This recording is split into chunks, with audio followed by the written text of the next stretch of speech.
Glamis Castle, located in the lowlands of Angus, Scotland, is widely considered to be one of the most haunted castles in Europe. This ancient fortress dates way back to the late 14th century, when King Robert II gave the lands to Sir John Lyon in 1372. Over the centuries, the castle became the ancestral seat of the Earls of Strathmore and Kinghorn. In the early 20th century, it served as the childhood home of Lady Elizabeth Bowes-Lyon, better known as Queen Elizabeth the Queen Mother. Her youngest daughter, Princess Margaret, was also born within its thick stone walls on August 21st, 1930. While the castle is famous for its royal connections, it is equally famous for its dark history, terrifying legends, and numerous ghost sightings. The building is traditionally linked to William Shakespeare's play Macbeth, where the main character is named the Thane of Glamis. Although the real King Duncan was killed in battle near Elgin and not inside the castle, visitors can still explore a low-roofed room known as Duncan's Hall, keeping the old stories alive.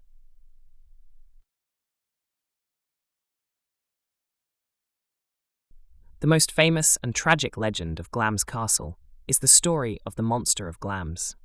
According to old village stories, Thomas Bowes-Lyon was born on October 21st, 1821, as the first child of the 11th Earl of Strathmore and Kinghorn. The official family records state that the baby died on the day he was born. However, the midwife who helped deliver the baby told local villagers that the child did not die. Instead, he was born with severe physical differences. The family, terrified of losing their noble reputation and title, allegedly decided to hide the child from the world. He was locked away in a secret room built deep within the thick stone walls. He was described as having a huge, barrel-shaped chest, a body covered in hair, a large head that ran straight into his shoulders, and tiny, toy-like arms and legs. Despite his physical struggles, he possessed incredible strength and lived far longer than expected, apparently well into the 20th century. He was only allowed out of his dark room late at night to get fresh air on a high path along the roof, which is still called the Mad Earl's Walk. This dark secret was heavily guarded by the family. Only 3 people at any time were allowed to know the truth: the reigning Earl, his oldest son when he turned 21, and the estate manager. It was said that the secret was so terrible that some young heirs, who laughed and joked about revealing it before their 21st birthdays, became quiet, sad, and serious men the moment they were told the truth. Claude Bowes-Lyon, the 13th Earl and great-grandfather of Queen Elizabeth II, and grandfather of Queen Elizabeth the Queen Mother, reportedly told his wife that if she could even guess the secret of the castle, she would get down on her knees and thank God the property did not belong to her. Several guests and workers at the castle have reported spooky encounters linked to this hidden prisoner. In the 19th century, a guest named Lady Bond woke up in a room that felt like a prison cell. She saw a strange, barrel-shaped figure with spider-like arms and pointed ears rocking back and forth on the floor before the room suddenly returned to normal. Other stories tell of people trying to find the hidden room. During a visit, a group of guests hung towels out of every window they could reach from the inside of the castle. When they went out onto the lawn, they noticed that at least one window in the high tower had no towel, proving that there was a room with no door. According to some stories, the Earl came back unexpectedly, discovered the trick, and was so angry with his wife for letting it happen that she left the castle that very night and never came back. Other encounters include a workman who unexpectedly opened a door near the chapel and saw a strange, misshapen figure in a long passage. The Earl quickly paid the workman a large sum of money and forced him to move to Australia to keep him silent. Around 1915, a visitor named Stephen Tennant saw a servant carrying a massive tray of food up into an unused part of the castle, which many believed was being sent to feed the aging secret heir. A singer and composer named Virginia Gabriel, who stayed at the castle in 1870, also wrote about the heavy feeling of secrets in the house. The 16th Earl later told biographer Michael Thornton that the entrance to the monster's room was bricked up forever after he finally passed away. Alternative versions of the story say the family was cursed to have a vampire child born into every generation, and these children were walled up alive inside the castle. The most frightening ghost at Glamis Castle is Earl Beardy, whose real name was Alexander Lindsay, the 4th Earl of Crawford. He was a notoriously cruel, angry, and violent man who spent much of his life drinking heavily and gambling. The legend states that on a stormy Saturday night in the 15th century, Earl Beardy was playing cards with a friend inside the castle.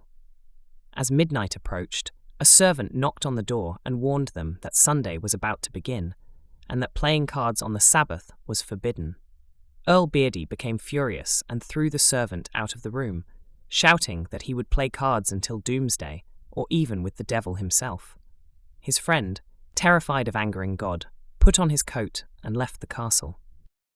Just as the clock struck midnight, a tall stranger dressed in black entered the room and asked to play a hand of cards.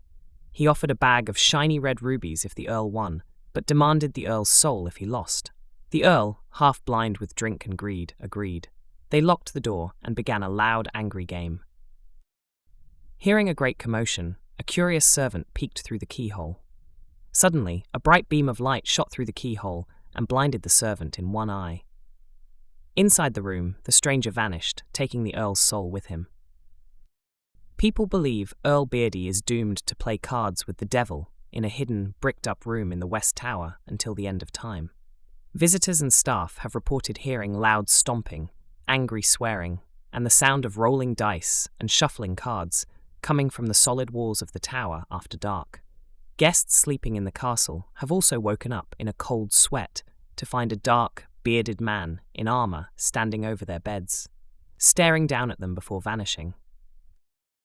Other researchers suggest that Earl Beardy might actually be the ghost of Patrick Lyon, the first Lord Glamis, who died in 1459, or Alexander Lyon, the second Lord Glamis, who died in 1486. A much darker story about Earl Beardy claims that he and his drunken friends once stripped an African servant boy naked and chased him through the castle grounds like an animal. The poor boy was caught and torn apart by the Earl's hunting dogs. The terrified ghost of this boy is still seen running in panic across the lawns, trying to escape invisible dogs. The family chapel is the home of the Grey Lady, who is believed to be the spirit of Lady Janet Douglas. Janet was a beautiful and noble woman who married John Lyon, the 6th Lord Glamis, in 1520. They had 4 children before he died in 1528, leaving her a young widow. Her life was cut short because of a bitter political feud. King James V of Scotland deeply hated the Douglas family. When the king was a boy, his stepfather Archibald Douglas, Janet's brother, had kept him locked up as a prisoner while ruling Scotland. Once the young king escaped, he swore to destroy the entire Douglas family. Janet, having lost her husband, had no one left to protect her. The king arrested Janet on false charges of supporting her brothers, practicing witchcraft, and trying to poison the king. Because she was highly respected and had an impeccable character, the king could not find any real evidence to convict her. To force a confession, James V ordered his guards to savagely torture Janet's family and servants. Her young son was put on the rack and forced to watch the torture. Using these false testimonies, the king sentenced her to death. On July 17th, 1537, Janet Douglas was burned alive at the stake on Castle Hill outside Edinburgh Castle. Her son was forced to watch her die in the flames. The very next day, her second husband, Archibald Campbell of Skipness, died after breaking his neck while trying to slide down the rocks to escape Edinburgh Castle. Following her horrific death, Janet's spirit returned to Glamis Castle, where she had been happy. Her pale grey ghost is seen kneeling in quiet prayer at the altar of the castle chapel. A deep feeling of sadness fills the air whenever she is near. To show respect for her suffering, the family keeps one seat in the chapel completely empty, and no one is ever allowed to sit in it. During tours of the chapel, some children have been invited to sit in this empty chair. While some felt nothing, others reported that the seat felt unusually cold and gave them a creepy feeling. She is also seen wandering the high clock tower and the outer lawns. When she appears outside, she is called the White Lady and glows with a bright red light, that looks like the hot ashes of the fire that killed her. In 1486, the Ogilvy family was involved in a violent feud with the rival Lindsay family. One dark night, a group of Ogilvys arrived at the castle, desperate and running for their lives from the Lindsays. They begged the second Lord Glamis to give them shelter and protect them. He pretended to be kind and led them into a deep, secret room hidden within the castle's massive 16-foot thick stone walls. He told them they would be perfectly safe there. However, because the Lord was secretly friends with the Lindsays, he locked the heavy door from the outside and walked away, leaving them to die. When the leader of the Lindsays arrived at the castle, the Lord proudly showed him the key and told him he would never have to worry about the Ogilvys again. Weeks later, servants reported hearing strange noises, scratching and screaming coming from inside the thick walls.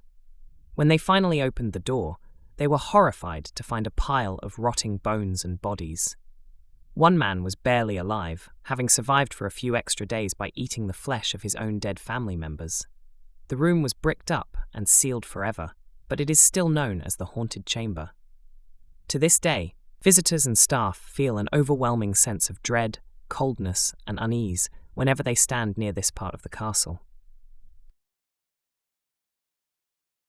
One of the most terrifying ghosts at Glamis Castle is the Tongueless Woman. According to old tales, she was a young maid or nun who accidentally stumbled upon a dark family secret. To prevent her from telling anyone, the lord of the castle ordered his guards to cut out her tongue. The terrified girl managed to break free and ran into the courtyard. However, she was quickly caught and killed by the guards. Today, her ghost is seen running wildly across the lawns, crying out in a blood-curdling scream and pointing frantically at her badly injured, bleeding mouth. Another sad spirit is the young page boy who haunts the sitting room used by the Queen Mother. In the 18th century, he was a little African servant boy who worked at the castle. As a punishment for a minor mistake, he was ordered to sit on a cold stone seat outside the sitting room door. The busy staff forgot about him, and the boy froze to death during a bitter winter night. His playful ghost still sits on the stone seat. He is known to stick his foot out to trip people as they walk into the room. Guests who have slept in the small dressing room nearby, which has now been turned into a bathroom, have reported having their bed sheets pulled off them in the middle of the night by an invisible hand.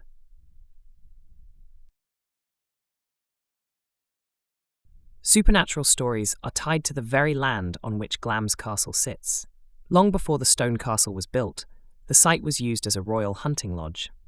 In 1034, King Malcolm II of Scotland was mortally wounded in a battle nearby and was carried back to the lodge, where he died. Legend says his blood made a deep stain on the stone floor that could never be scrubbed away.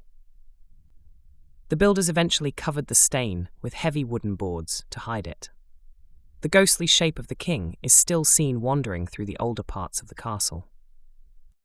Even the building of the castle was disrupted by magic. The builders originally tried to build the fortress on nearby Hunter's Hill. However, the fairies who lived on the hill did not want humans taking over their land.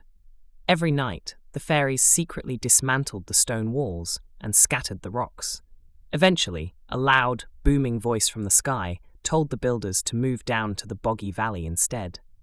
The builders obeyed, and the castle was built in its current location. Other strange and cursed objects inside and around the estate include the cursed River Dean, a slow, winding stream running through the estate, also called Dowie Dean. Local rhymes say the sluggish waters demand a human sacrifice by drowning every 7 years. The Ghost Barrel. In the 19th century, a woman bumped into an invisible barrel. When she kicked it, it made a heavy thumping sound and chased her down the stairs. Her cousin warned her never to speak of the barrel, but she ignored the warning and died shortly after. The Lion Cup, a large silver-gilt beaker shaped like a lion, made in Germany by Elias Zora in the 1600s. A replica of this cup still sits on the castle dining table today. In 1793, the writer Sir Walter Scott visited the castle and was offered a full measure of wine from the cup by the factor, Peter Proctor. Scott became so drunk and dizzy that he lost his way outside and had to ask the local minister's wife for directions back to Meagle. He wrote in his book, Letters on Demonology and Witchcraft, that the ancient castle made his nerves stand on edge. The residual sword fight. A Victorian guest staying at the castle reported waking up to the loud, terrifying sounds of a medieval sword fight and a heavy body being dragged down the hallway outside her door, though she found absolutely nothing when she looked out. Glamis Castle is remembered as a royal childhood home, a place tied to the Queen Mother and the birth of Princess Margaret. But as we have just discovered, beneath that royal image sits something older and darker: secret rooms, family legends, chapel ghosts, and stories that seem to have clung to the stones for centuries.